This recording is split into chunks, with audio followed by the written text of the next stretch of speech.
बेलपत्री आप शिवलिंग पर पहले चढ़ा रहे हैं, उसके बाद जल चढ़ा रहे हैं। दूसरा, जल चढ़ाने के बाद बेलपत्र चढ़ा रहे हैं। ये दो अलग अलग क्रम है शंकर भगवान की पूजन के। आप समझ लीजिएगा जरा, ये प्रसंग कभी नहीं आया, आज आया है तो उसको समझ।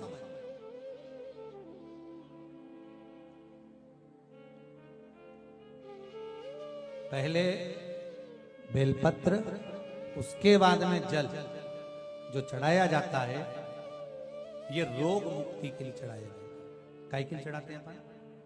रोग के निवारण, रोग मुक्ति के। आप शिव मंदिर में जाकर दर्शन करेंगे तो दो चीजें अपने को दर्शन करने को मिलेगी। एक, भक्त आता है शंकर जी के मंदिर में, लोग भाव से पहुंचते हैं तो पहले वो क्या करते हैं, पहले बेलपत्री चढ़ा देते हैं, फिर जल चढ़ा देते हैं। और एक भक्त जो शिव मंदिर में पहुंचता है, पहले जल चढ़ाता है, फिर बेलपत्र चढ़ाता है। दोनों का अलग अलग क्रम है, दोनों का अलग अलग भाव वर्णन है। पहला, अगर बेलपत्र चढ़ाया है और उसके बाद अगर आप शंकर भगवान पे जल चढ़ा रहे हो तो ये रोग मुक्ति के लिए होता है। जैसे बड़े रोग किसी को हो जाए, रोग किसी को घेर ले, तो वो बेलपत्री चढ़ाने के बाद फिर जल चढ़ाएगा तो उसको रोग थम जाएगा और फिर वो रोग आगे नहीं बढ़ेगा, आगे नहीं बढ़ेगा। रोगों को थामने के लिए बेलपत्री पहले, फिर जल। और जब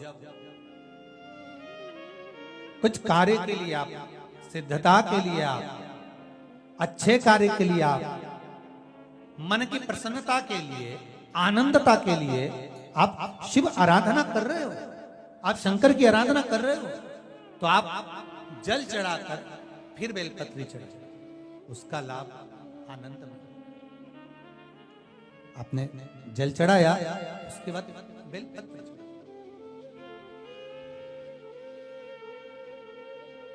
बस एक बात का स्मरण आपको होना चाहिए शिव महापुराण का, कि जब भी आप भगवान शंकर को बेलपत्र चढ़ाते हैं, बेलपत्र समर्पित करते हैं, बेलपत्र समर्पित करते समय प्रयास करा करें कि ये बेलपत्र को जब भी आप समर्पित करें, प्रयास करें कि बीच की जो पत्ती होती है बेलपत्र की, मध्य की जो पत्ती होती है, उसको अंगुष्ठ से पकड़ा जाए। उसके बाद में आप फिर बेलपत्री को शिव पर समर्पित करें, प्रयास करें। बेलपत्र जो हम भगवान शंकर को समर्पित करते हैं, उसका मध्य जो भाग होता है, बेलपत्री का जो 3 देवताओं का मध्य जो भाग होता है, उसको पकड़कर बेलपत्री को शिव को समर्पित करना है। पूर्व की कथाओं में यह भी वर्णन किया है कि बेलपत्री की डंडी का मुख कहां होना चाहिए। पूर्व की कथाओं में यह भी बताया गया है कि बेलपत्री की तीनों डंडियों के बीच में, तीनों पत्तियों के बीच में जो खाली जगह होती है, डंडी होती है, उसका क्या महत्व है, ये पूर्व की कथा में पहले बता चुके।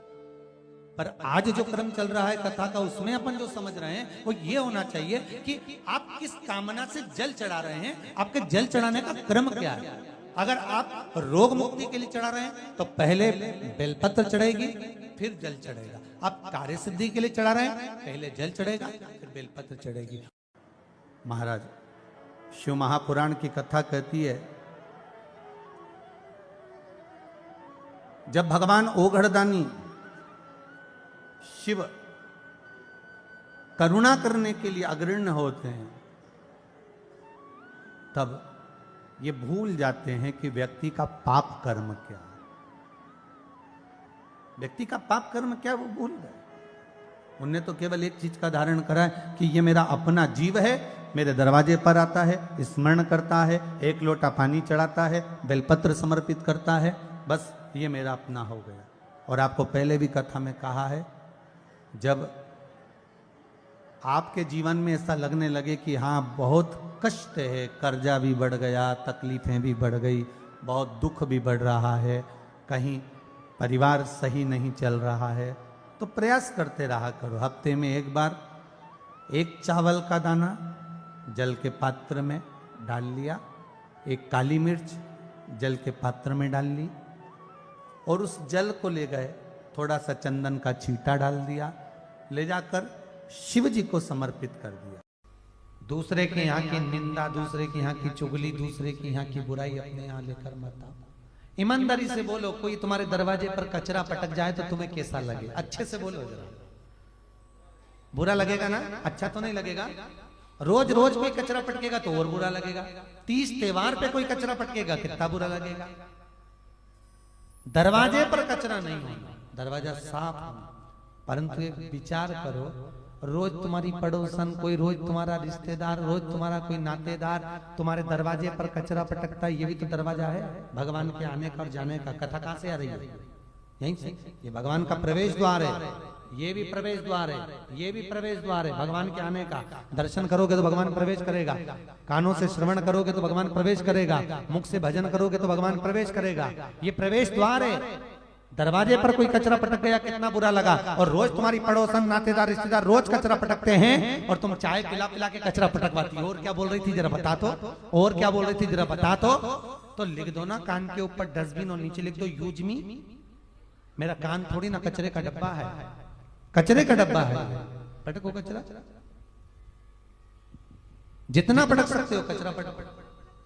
अपने इन दरवाजों को स्वच्छ रखिए, साफ रखिए, निर्मल रखिए। ये मुख निर्मल होना चाहिए। अब शब्द निकले ही नहीं। कोई कितना भी बोले पर अपने को अपशब्द नहीं बोलना, कितना भी। एक पत्नी ने अपने पति से एक बार लड़ाई में कह दिया तुम तो जानवर हो। पति कितना सीधा साधा, एक बार भी नहीं बोला। वो बोला तो बिल्कुल सही कह रही है, मैं जानवर हूं। क्यों जानवर हूं? क्योंकि तू मेरी जान में तेरा वर। गलत नहीं कहा, शब्द का। लड़ाई करना हो तो बहुत सारे शब्द हैं, और नहीं करना हो तो सबका तो, सबका तो बोल रही। कोई कितना ही पूछे अपने को बोलना ही नहीं, क्या बोले।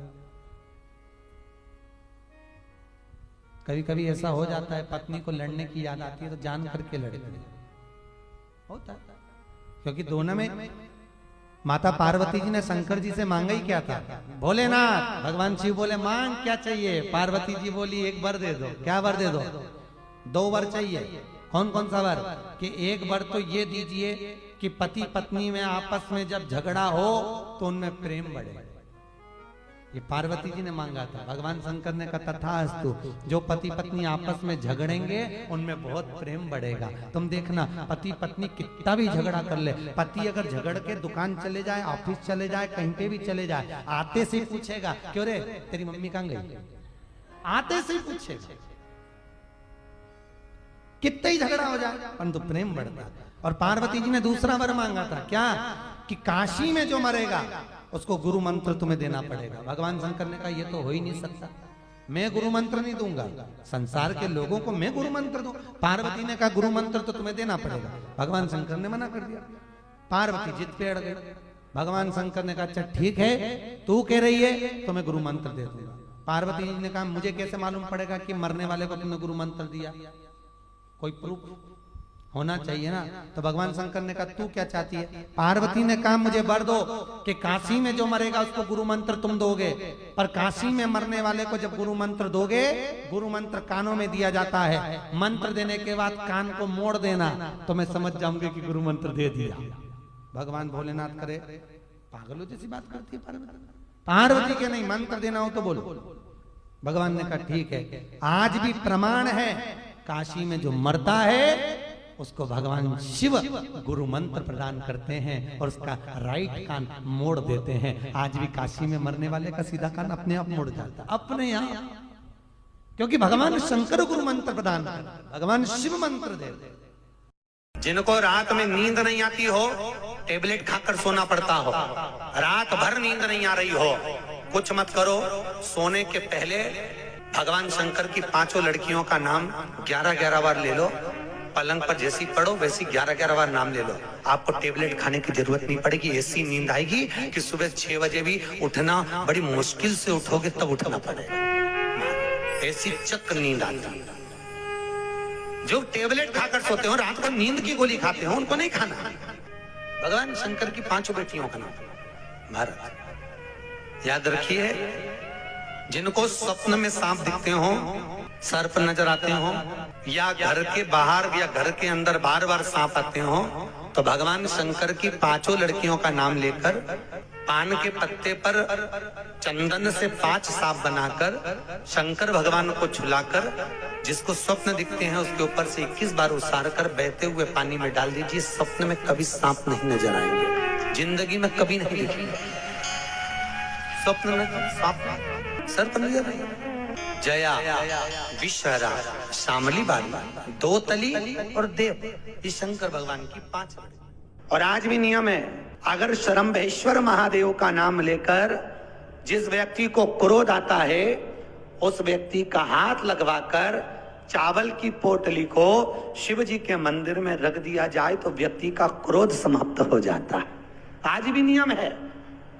भगवान शिव का शरम्भ रूप धारण किया। तो चावल का उपयोग नहीं कर सकते, उनसे निवेदन है, एक मोली यानी लच्छा, कोई बद्री नारायण जा रहा हो, जिस व्यक्ति को बहुत क्रोध आता हो उस व्यक्ति के नाम का वो लच्छा भेज दो और नरसिंह शिला पर उसको पटकवा दो।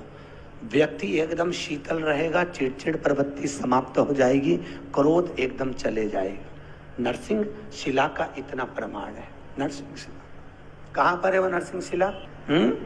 बद्रीनारायण, अलकनंदा नदी के बीच। पसीना आने लगता हो, घबराहट होने लगती हो, एकदम तुरंत घबराहट हो जाए, चाहे दिन में हो चाहे रात में हो, घबराहट उत्पन्न, तो उसके लिए ध्रुमावती माता का नाम लीजिए और ध्रुमावती माता के नाम से गुड़ की 7 टुकड़े कर लीजिए। गुड़ की जो बट्टी होती है उसके 7 टुकड़े कर लीजिए और ध्रुमावती माता के नाम से जहां पर गौरी और शंकर दोनों विराजमान हो, गौरी और शंकर का मंदिर यदि आप दर्शन करेंगे तो शंकर भगवान का जहां शिवलिंग हो और शिवलिंग के साथ में पार्वती जी शंकर के साथ नीचे ही बैठी हो, सामने दीवार पर या ऊंचाई पर हो। आपको पहले कहा था शंकर जी के शिवलिंग का आपको कई बार दर्शन कराया। एक विष्णु शिवलिंग होता है, एक डमरू जैसा शिवलिंग होता है जिसको बैठकर पूजा नहीं जाता, जिसको खड़े होकर जल चढ़ाए। एक शिवलिंग होता है जो जमीन पर ही रहता है, जिसको गौरी शंकर कहते हैं महाराज। तो गौरी शंकर का स्मरण कर कर, उमा महेश का स्मरण कर कर, जो शिवलिंग जमीन पर हो और पार्वती जी भी जमीन पर ही स्थापित, गौरी शंकर का स्मरण कर कर शंकर भगवान पर प्रदोष काल में समय के शाम के समय पर सूर्य अस्त के कुछ ही क्षण में वो गुड़ की डिलियां आप शंकर भगवान को चढ़ा दीजिए और गौरी माता का स्मरण कर कर उसको उठाकर ले आइए। जिस दिन उठाकर लेकर आए, शनिवार, रविवार, सोमवार, मंगलवार, ऐसे 7 दिन लगातार दरवाजे के बाहर उसी शिव मंदिर के द्वार पर बैठकर आप वो गुड़ की डली को खा लीजिए। महाराज, जिंदगी में कभी घबराहट नहीं हो सकती, सिर दर्द नहीं हो सकता, बेचैनी नहीं हो सकती और पसीना नहीं आ सकता घबराहट के कारण। रात को चक सो आनंदमय, पर गौरी शंकर होना चाहिए। कभी लगे गुरुदेव आज हमारे को बहुत थकान लग रही है, शरीर बेकार लग रहा है, सिर दर्द हो रहा है, शरीर में बेकार बहुत कष्ट उत्पन्न हो रहा है, पीपल के पत्ते की 5 पत्ते पीपल के थाली के अंदर रखो और उस पे भोजन करो शंकर जी का कुंदकेश्वर महादेव का नाम लेकर। कौन से महादेव? एक बार जम के बोलिए, कुंदकेश्वर। कुंदकेश्वर महादेव का नाम लेकर भोजन करना प्रारंभ करो। 15 से 20 मिनट लगते हैं, हमारे टेबलेट खाने की जरूरत नहीं पड़ती। सिर दर्द बंद, शरीर कितना भी दुख रहा हो उसमें आराम लगना प्रारंभ हो जाता है। कुंदकेश्वर महादेव का नाम सुख की अनुभूति कराता है, शरीर के रोग को मिटाने के। कुंदकेश्वर शिव का एक एक संबोधन। बहुत ध्यान से सुनना भाई, जो अपनी जिंदगी से बहुत तंग आ गए हो, परेशान हो गए हो, कष्ट